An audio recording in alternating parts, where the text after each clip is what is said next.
Hi అండి, అందరికీ నమస్తే. Mister arrogant husband part 1. గుడిలో పంతులు గారు మంత్రాలు ఎంత వేగంగా చదువుతున్నారో పెళ్లి కొడుకైన అభి మనసులో ఆలోచనలు అంతకన్నా వేగంగా పరిగెడుతున్నాయి. కానీ తను ఏమీ చేయలేకపోతున్నాడు. తన ప్రమేయం లేకుండానే తన పెళ్లి జరుగుతుంది. అభికి ఇంకా నమ్మకం రావట్లేదు. అసలు నేనెవరు? కొన్ని కోట్ల ఆస్తికి ఏకైక వారసుని, కొన్ని వేల మందిని తన స్టాఫ్ ని కనుసైగతో శాసించే the great Vasundhara group of ఇండస్ట్రీకి ఏకైక వారసుని. అలాంటి నా లైఫ్ లోకి నా ప్రమేయం లేకుండా ఒక అమ్మాయి రావటం, అసలు తను ఒక షర్ట్ సెలెక్ట్ చేసుకోవడానికి ఎంతో టైం తీసుకుంటాడు. ది బెస్ట్ డిజైనర్స్ డిజైన్ చేసినవే ఒక్కొక్కసారి నచ్చవు. అలాంటిది పెళ్లి అంటే అసలు ఎలా జరగాలి? నా ఫ్రెండ్స్ అందరూ కూడా షాక్ అయ్యేలా చేసుకోవాలి అనుకున్నా. డెస్టినేషన్ మ్యారేజ్ చేసుకోవాలి అనుకున్నా. ది బెస్ట్ వెడ్డింగ్ అని అనిపించుకోవాలి అనుకున్నా. ఎన్నో కలలు కన్నా పెళ్లి గురించి. అలాంటిది ఇప్పుడు అసలు పెళ్లి కూతుర్ని చూడకుండానే పెళ్లి చేసుకుంటున్నా. ఓ మై గాడ్, నా లైఫ్ ఎటు వెళ్ళిపోతుంది? ఈ పెళ్లి జరగడానికి 2 days ముందు ఏం జరిగిందో చూద్దాం. వసుంధరాదేవి అభి మదర్ గారికి మైల్డ్ స్ట్రోక్ వచ్చిందని డాక్టర్ ఫోన్ చేయగానే అభికి ఒక్కసారిగా భూమి కంపించిన ఫీలింగ్ వచ్చింది. వెంటనే హాస్పిటల్ కి స్టార్ట్ అయ్యాడు అభి. హాస్పిటల్లో ఉన్న ఆవిడ దగ్గరికి వెళ్ళి, అభి, అమ్మా, ఎలా ఉంది నీకు ఇప్పుడు? అయినా ఇలా ఎలా జరిగింది? నీకు స్ట్రోక్ రావడం ఏంటమ్మా? మార్నింగ్ కూడా బాగానే ఉన్నావుగా? అన్ని క్వశ్చన్స్ ఒకేసారి అడిగేసరికి చిన్న పిల్లల్లాగా అడుగుతున్న తన కొడుకు ప్రేమను చూసుకుని ఆవిడ మురిసిపోతూ, అభి, మైల్డ్ స్ట్రోకేలే బాబు, ఏం పర్వాలేదు అంటారు వసుంధర గారు అభితో. నీకు చిన్నదే అమ్మా. కానీ నాకంటూ ఇంకేమీ చెప్పలేక ఆవిడ చేతులు పట్టుకుని ఏడుస్తాడు అభి. అభి తల మీద చెయ్యి వేసి నిమురుతూ, అభి, నాకేమీ కాదు బాబు, ఏడవకు అని ఓదారుస్తాడు. అభి, నాకు నీ పెళ్లి చూడాలని ఉందరా అంటారు. మామ్, ఇప్పుడా? నో, నీకు ఫస్ట్ రికవర్ అవ్వాలి, అప్పుడు తర్వాత తప్పకుండా చేసుకుంటా అంటాడు. 2 years బ్యాక్ నువ్వు నాకు మాట ఇచ్చావు, గుర్తుందా? నువ్వేం అడిగినా చేస్తాను అని. అప్పుడు చెప్పా, ఇప్పుడు వద్దు బాబు, సమయం వచ్చినప్పుడు అడుగుతాను అని. నీకు గుర్తుందా? అవునమ్మా, చెప్పు, ఏం చెయ్యాలి నీకోసం? ఏదైనా చేస్తా అని వాళ్ళ అమ్మ చేతులు పట్టుకుని చెప్తాడు అభి. నేను చూపించిన అమ్మాయిని వెంటనే నువ్వు పెళ్లి చేసుకోవాలి. ఇప్పుడు నా పెళ్లికి కంగారేంటమ్మా? పెళ్ళంటే ఎన్నుంటాయి, ఎన్ని పనులు, అవన్నీ ఇప్పటికిప్పుడు ఎలా అమ్మా?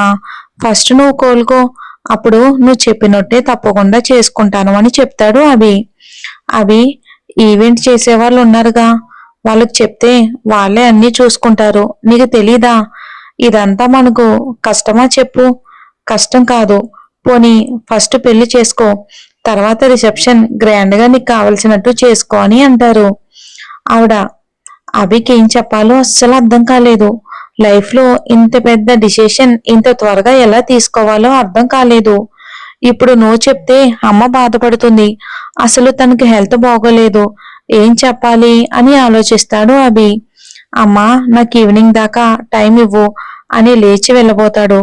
వసుంధర గారు అభి చేయి పట్టుకుని, అభి, నేను ఇబ్బంది పెడుతున్నా కదరా అంటుంది. అదేమీ లేదమ్మా, నువ్వేం చేసినా నా మంచి కోసమే చేస్తావు, నాకు తెలుసు, నువ్వేమీ ఆలోచించుకో అని వెళ్ళిపోయాడు అభి. ఇక అభి బయటికి వెళ్ళాక అభికి ఏం చెయ్యాలో అర్థం కావట్లేదు. ఈలోపు తన best friend and childhood friend, తన లైఫ్ లో తన అన్ని పర్సనల్స్ కూడా షేర్ చేసుకునే ఫ్రెండ్ వంశీ గుర్తొస్తాడు. వెంటనే కాల్ చేద్దామని ఫోన్ తీసేలోపు వంశీ హాస్పిటల్కి వస్తూ, అరే అభి, ఆంటీకి ఏమైందిరా? హాస్పిటల్లో జాయిన్ చేశారని చెప్పారు, ఎలా ఉంది ఏంటి అని కంగారుగా అడుగుతాడు. వంశీ, ఇప్పుడు బాగానే ఉన్నారా, మైల్డ్ స్ట్రోక్ వచ్చింది, బట్ ఎక్కువ స్ట్రైన్ చేయొద్దు అన్నారు. ఓకేరా, నేను ఒకసారి ఆంటీని వెళ్ళి చూసి వస్తాను అని వంశీ ఆంటీ దగ్గరికి వెళ్ళాడు. ఇంతలో నర్సు, సార్, మేడం ఇప్పుడే పడుకున్నారు, కాసేపు ఆగి మీరు వచ్చి చూడొచ్చు అని అంటుంది నర్సు. ఓకే సిస్టర్ అని బయట నుండి చూసి వచ్చేస్తాడు. ఇక అభిని చూసి, అభి, ఆంటీకి తగ్గుతుందిరా, యూ డోంట్ వరీ అంటాడు వంశీ. అది కాదురా, నీతో ఒకటి చెప్పాలి. చెప్పరా అంటాడు. ఇక్కడ కాదు, పక్కన ఉన్న కాఫీ షాప్ కి వెళ్దాం పదరా అని వెళ్తారు ఇద్దరు. ఇక వెళ్ళాక కాఫీ ఆర్డర్ చేస్తారు. అరే వంశీ, అమ్మ నాకు 2 days లో పెళ్లి జరగాలని కోరుకుంటుంది. వాట్ అని వంశీ ఆశ్చర్యపోతాడు. అవునరా, ఎందుకింత సడన్ గా చెయ్యాలి అనుకుంటున్నారో నాకేమీ అర్థం కావట్లేదు. అభి, నువ్వు డాక్టర్తో మాట్లాడ్డావా? నీ దగ్గర ఏమైనా వాళ్ళు దాస్తున్నారా అని వంశీ అభిని అడుగుతాడు. అవునరా, నేను అసలు అలా ఏమీ ఆలోచించలేదు అని అంటే అమ్మకు ఏమైనా అని ఆగిపోయాడు. వెంటనే వంశీ, లేదు లేదు అభి, అలా ఏం కాదు, ఇది జస్ట్ మన డౌట్. వెయిట్ చే, నేను నా ఫ్రెండ్ ఒక డాక్టర్ ఉన్నాడు, తనకి కాల్ చేస్తా. ఈ లోపు నువ్వు రిపోర్ట్స్ తన దగ్గరకు తీసుకుని వెళ్ళమని నీ డ్రైవర్ కి చెప్పు అని చెప్తాడు. అభికి ఇప్పుడు ఇంకా కంగారుగా ఉంది. ఇంకలా గంట భారంగా గడిచిన తర్వాత వాళ్ళకు కాల్ వస్తుంది. ఆ డాక్టర్ చెప్తాడు, ఇది mild stroke, no problem, but ఇంకొకసారి రాకుండా చూడాలి అని. అందావిడ ఒత్తిడికి గురి చేయకూడదు అని చెప్తారు. అప్పుడు అభి మనసు కుదుట పడుతుంది. Vamsi, thank you so much రా అని తన చేతిలో పట్టుకుంటాడు. ఓకే రా, కూల్, ఇప్పుడు నీ పెళ్లి సంగతి చూద్దాం. అయినా ఇంత అర్జెంటుగా అమ్మాయిని ఎలా సెలెక్ట్ చేస్తారు ఆంటీ అని అడుగుతాడు వంశీ. ఆల్రెడీ అమ్మాయిని మమ్మీ సెలెక్ట్ చేసేసిందిరా. మరి నువ్వు ఈ పెళ్లికి ఒప్పుకుంటావని ఆంటీ ఎలా అనుకుంటున్నారు? అభి, నీకు తెలుసు కదరా 2 years బ్యాక్ నా లైఫ్ లో ఏం జరిగిందో. ఆ గుర్తుందిరా, గుర్తుంది. మరి అప్పుడు అమ్మకి మాటిచ్చా, ఆవిడ ఏం అడిగినా చేస్తాను అని. బట్ అమ్మ నా మ్యారేజ్కి ఇలా మాట తీసుకుందని అప్పుడు నాకు తెలియలేదురా. ఇప్పుడు ఏం చెయ్యాలో తెలియడం లేదురా వంశీ అని అంటాడు అభి బాధగా. వంశీ, ఒక పని చేయి అభి, అమ్మాయితో కలిసి మాట్లాడు. మేబీ తను నీకు నచ్చదు కదరా. నోరా, నాకు ఇప్పుడు అసలు పెళ్లి చేసుకోవటం ఇష్టమే లేదురా. వంశీ, ఒక పని చేయి, ఫస్ట్ పెళ్లి సింపుల్ గా టెంపుల్లో చేసుకుంటాను అని చెప్పు. అసలు పెళ్లి సంగతి ఎవరికి చెప్పొద్దని కూడా చెప్పు. ఒక 6 months లో ఆర్ 1 year లో ఆంటీకి ఫుల్ గా బాగా తగ్గిపోయిన తర్వాత ఈ లోపు ఆ అమ్మాయికి అర్థమయ్యేలా చెప్పు. అప్పుడు ఏదో ఒకటి చేద్దాం రా. అప్పుడు నీ ప్రాబ్లం కూడా సాల్వ్ అవుతుంది, ఆంటీ మాట నిలబెట్టినట్టు కూడా అవుతుంది. ఏమంటావ్ అని వంశీ చెప్తాడు. అభి, అరే బావా, నువ్వు సూపర్ రా, నా ప్రాబ్లం ని చాలా ఫాస్ట్ అండ్ ఈజీగా సాల్వ్ చేసేసావు, చాలా చాలా థ్యాంక్ యూ రా అని అనడంతో హక్ చేసుకుంటాడు వంశీని అభి. ఓకే ఓకే, ఫస్ట్ ఆంటీకి చెప్దాం పదా అని ఇద్దరు వెళ్తారు. అభి వాళ్ళ మామ్ దగ్గరికి వెళ్తాడు. ఏంటి అభి, ఏం డిసైడ్ అయ్యావు అంటారు. వాళ్ళ మామ్, నేను పెళ్లికి ఒప్పుకున్నాను, బట్ నాకు కొన్ని కండిషన్స్ ఉన్నాయి. పెళ్లి సింపుల్ గా టెంపుల్లో జరగాలి. నా పెళ్లి గురించి అప్పుడే ఎవరికి చెప్పొద్దు. నేను ఆ అమ్మాయిని ఒకరినొకరు అర్థం చేసుకున్నాక తర్వాత నేను అనౌన్స్ చేస్తా మా పెళ్లి గురించి. తను చూసిన అమ్మాయి అభి మనసు గెలుచుకుంటుందన్న నమ్మకంతోనే అభి చెప్పిన కండిషన్ కి ఓకే చెప్తారు వసుంధర గారు. బాబు, తాళి కట్టు అన్న పంతులు గారి మాటలతో అభి ఒక్కసారిగా వర్తమానంలోకి వచ్చి తాళి తీసుకుంటాడు. తాను పెళ్లి చేసుకునే అమ్మాయిని చూడకుండానే తాళి కడుతున్నా అని మనసులోనే అనుకుని తల్లి వైపు చూస్తాడు. తన తల్లి మొహంలో కనిపించిన ఆ ఆనందాన్ని ఏమిచ్చి తేగలడు? ఈ తాళి కట్టి తప్ప అని అనుకుని మనసులోనే వెంటనే ఆ అమ్మాయిని చూడకుండానే మెడలో తాళి కడతాడు. అలా అభికి పెళ్లి ఇష్టం లేకపోయినా అభి వాళ్ళ అమ్మ సంతోషం కోసం సారికను, అంటే అభి పెళ్లి చేసుకున్న అమ్మాయి పేరు, పెళ్లి చేసుకుంటాడు. సారిక మన స్టోరీకి హీరోయిన్. తన లైఫ్ లో ఫస్ట్ టైం తనకి ఇష్టం లేనిది జరుగుతున్నందుకు అభికి చాలా చిరాగ్గా ఉంటుంది. తన రూమ్ బయట బాల్కనీలో కూర్చుని ఉంటాడు. బాల్కనీలో కూర్చున్న అభి దగ్గరకు వంశీ వస్తాడు. వంశీ, అరే బావా, నీతో ఒకటి చెప్పాలరా, నీకు గుడ్ న్యూస్ అంటాడు వంశీ. అభి, ఏంటో చెప్పు, అది గుడ్డో బ్యాడో నేను చెప్తాను అంటాడు అభి. వంశీ మనసులో, అమ్మో, ఇప్పుడు వీడికి ఈ విషయం చెప్తే నన్ను మామూలుగా కొట్టడుగా, అసలే చాలా కోపంగా ఉన్నాడు అనుకుని కొంచెం దూరంగానే నిలబడతాడు. అభి, ఏంట్రా గుడ్ న్యూస్ అని వచ్చి దూరంగా నిలబడ్డావు అని అంటాడు అభి. ఇక అప్పుడు వంశీ దూరంగా నిలబడి, నీకు ఈ రోజు మొదటి రాత్రి అని గట్టిగా అరిచి పరిగెత్తుకుంటూ రూమ్ నుండి బయటికి వెళ్ళిపోతాడు. అభికి ఇంకా కోపం ఎక్కువైపోతుంది. ఆగరా ఆగు, నీ పని చెప్తాను అని వంశీ వెనకాలే పరిగెడతాడు అభి కూడా. కానీ అప్పటికి వంశీ వెళ్ళిపోతాడు.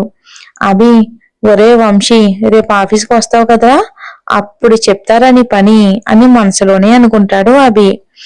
వామ్మో, ఇప్పుడు ఈ అమ్మాయిని ఎలా ఫేస్ చేయాలి? అసలు చూడను కూడా చూడలేదు. అయినా ఆ అమ్మాయి అయినా నాతో ఒక్కసారైనా మాట్లాడకుండా, నా గురించి కనీసం తెలుసుకోకుండా పెళ్లికి ఎలా ఒప్పుకుంది అని అనుకుంటాడు మనసులోనే. అయినా ఈ సిటీలో అభి గురించి తెలియని వాళ్ళు ఎవరుంటారు? నాకు ఆ అమ్మాయి తెలియలేదంటే అర్థం ఉంది. ఆ అమ్మాయికి నేను తెలియదు అనుకోవటం రాంగ్. నాతో మాట్లాడకుండా పెళ్లికి ఒప్పుకుంది అంటే ఖచ్చితంగా మా డబ్బు చూసి, మా హోదా చూసి ఒప్పుకుని ఉంటుంది పెళ్లికి. ఇక తను అనుకున్నట్టు తన కలలన్నీ ఇక్కడ నెరవేరవని, మా అమ్మ కోసమే నేను ఈ పెళ్లి చేసుకున్నాను అని, మా అమ్మకి హెల్త్ రికవరీ అవ్వగానే తనకు డైవర్స్ ఇచ్చి తనను పంపించేస్తాను అని, తను నా లైఫ్ లోకి నా పర్మిషన్ లేకుండా వచ్చింది, కానీ మనసులోకి ఎప్పటికీ రాలేదని గట్టిగా వార్నింగ్ ఇవ్వాలి అని సారిక రాగానే తనేం చెప్పాలో అని ప్రాక్టీస్ చేస్తూ ఉంటాడు అభి గదిలో. ఇక అభి సారిక గురించి ఏమీ తెలుసుకోకుండానే తన మీద ఒక నెగిటివ్ ఒపీనియన్ కి వచ్చేశాడు. చూద్దాం. అక్కడ రూమ్ లో సారికని అందరూ రెడీ చేస్తూ ఉంటారు. అప్పుడు వసుంధర గారు వస్తారు. సారికని చూసి కుందనపు బొమ్మలా ఉంది. అభికి అన్ని విధాలా సరిపోయే అందం, అనుకువ, వినయం అన్ని సారికలోనే ఉన్నాయి అనుకుని, అమ్మా సారిక, నేను అడిగిన వెంటనే ఈ పెళ్లి ఒప్పుకున్నందుకు చాలా థ్యాంక్ యూ తల్లి అని అంటారు. నేను నేను అడిగా అని అభి ఎలాంటివాడో ఏంటో అని ఇంకేమీ అడగకుండా మా అభిని పెళ్లి చేసుకున్నావు. వాడికి సడన్ గా పెళ్లి చేసేసానని చాలా కోపంగా ఉందమ్మా నా మీద అండ్ అభి అసలు ఇప్పుడు పెళ్లికి రెడీగా కూడా లేడు. అందువల్ల కోపంలో ఏమైనా అన్నా కొద్దిగా నువ్వేమీ అనుకోకు తల్లి అని అంటారు. నేను చెప్తున్నానని కాదు సారిక, అభి చాలా మంచివాడు. తల్లిని ప్రేమించేవాడు భార్యను తప్పకుండా ప్రేమిస్తాడు. అభి నన్ను ఎలా చూసుకుంటాడో నీకు కూడా తెలుసు కదా, దీన్ని బట్టి నువ్వే అర్థం చేసుకో. కానీ వాడికి కొంచెం కోపం ఎక్కువ. తను అనుకున్నట్టు జరగకపోతే తట్టుకోలేడు. వాడు కోపాన్ని భరించగలిగితే వాడు చూపించే అంతులేని ప్రేమని అందుకోగలవు. బట్ దానికి కొంచెం టైం పడుతుంది. అప్పటిదాకా నువ్వు ఓపిగ్గా ఉండాలి సారిక అని అంటారు. సారిక, అయ్యో ఆంటీ, మీరంతలాగా చెప్పాలా? అమ్మ సారిక, ఇప్పటిదాకా నీకు నేను ఆంటీని, ఇప్పటి నుండి అత్తయ్యను, అత్తయ్య అని పిలువమ్మా అని అంటారు ప్రేమగా. సారిక, సరే అత్తయ్య సరే, మీరు చేసిన సహాయానికి నేను చేసింది చాలా తక్కువ అని మనసులోనే అనుకుని, మీరేమీ కంగారు పడకండి, అభిని అర్థం చేసుకోవడానికి నేను ట్రై చేస్తాను. మీరు మీ హెల్త్ జాగ్రత్తగా చూసుకోండి చాలు అని అంటుంది. ఆ మాటలకు వసుంధర గారికి కన్నీళ్ళు వస్తాయి. నాకు తెలుసమ్మా నీ మనసు, అందుకే నీకు అభినిచ్చి పెళ్లి చేశాను. వాడిని నువ్వే జాగ్రత్తగా చూసుకోగలవు అని మనసులోనే అనుకుంటారు. ఈలోపు సారిక వసుంధర గారి కాళ్ళకి దండం పెడుతుంది. చల్లగా ఉండమ్మా తల్లి అని దీవించి రూమ్ లోకి వెళ్తారు వసుంధర గారు. సారిక అత్తయ్యకి అలా చెప్పిందే గాని సారికకు ఈ పెళ్లి చేసుకోవటం అస్సలు ఇష్టం లేదు. ఈ పెళ్లే కాదు, అసలు పెళ్లి చేసుకోవటమే ఇష్టం లేదు. ఎందుకంటే తన గతం నింపిన చేదు అనుభవాల వల్ల తనకు మళ్ళీ బంధాలు పెంచుకోవాలి అని అస్సలు లేదు. కానీ మొదటిసారి అందరికీ ఇవ్వడం తప్ప ఎవరిని ఏమీ అడగని వసుంధర గారు తన కొడుకుని పెళ్లి చేసుకోమని అడిగేసరికి, అది అప్పుడు ఆవిడకు హెల్త్ బాగోలేనప్పుడు, ఇక సారిక ఎదురు చెప్పలేక ఈ పెళ్లికి ఒప్పుకుంది తప్పక. పెళ్ళయ్యాక అభికి చెప్పాలి అనుకుంది. తనకి పెళ్లి ఇష్టం లేదు అని, ఇంకో 6 months లో తనకి రావాల్సిన సర్టిఫికేట్స్ వస్తాయి, అప్పుడు దూరంగా జాబ్ చేయడానికి వెళ్ళాలి అని అనుకున్నట్టు చెప్దామని అని అనుకుంటుంది అభికి. అయినా అభికి కూడా ఈ పెళ్లి ఇష్టం ఉండదులే. ఎందుకంటే అభి చాలా పర్టికులర్, అన్నిట్లోని ది బెస్ట్ సెలెక్ట్ చేసుకుంటాడు. అలాంటిది తనను ఆంటీ కోసం యాక్సెప్ట్ చేసి ఉంటాడు, తను కూడా అర్థం చేసుకుంటాడు అని సారిక అభి రూమ్ లోకి వెళ్ళడానికి నడుస్తూ ఉంటుంది. అభి ఫోన్ మాట్లాడి బాల్కనీలో నుండి రూమ్ లోకి వస్తాడు. అప్పుడే సారిక రూమ్ లోకి వస్తుంది. వైట్ కలర్ శారీలో దివు నుండి భూమికి దిగి వచ్చిన దేవకన్యలా కనిపిస్తుంది సారిక అభి కళ్ళకు. తను సిటీలో పుట్టి పెరగడం వలన అంత ట్రెడిషనల్ గా రెడీ అయిన అమ్మాయిలను కేవలం మూవీస్ లోనే చూశాడు అభి. తనకు తెలిసిన కాలేజ్ గర్ల్స్ ఫ్రెండ్స్ కూడా ఎప్పుడూ మోడర్న్ డ్రెస్ లో హెవీ మేకప్స్ తో ఉండడం వలన వాళ్ళని చూసిన అభికి ఆర్టిఫిషియల్ గానే అనిపించేవారు. వాళ్ళని చూసినా ఇప్పటిదాకా ఎలాంటి ఫీలింగ్ కూడా కలగలేదు. ఏ అమ్మాయిని కూడా రెండోసారి చూడాలి అనే ఫీలింగ్ అభికి ఎప్పుడూ అనిపించలేదు. బట్ ఇప్పుడు సారికని చూస్తూ ఉంటే కనిరెప్ప వేయకుండా ఉన్నాడు. మేకప్ లేకపోయినా ఇంత సింపుల్ గా ఉన్నా ఇంత అందంగా ఉంటారా అనుకున్నాడు. అప్పటికి సారిక అభిని ఒకసారి పిలిచింది.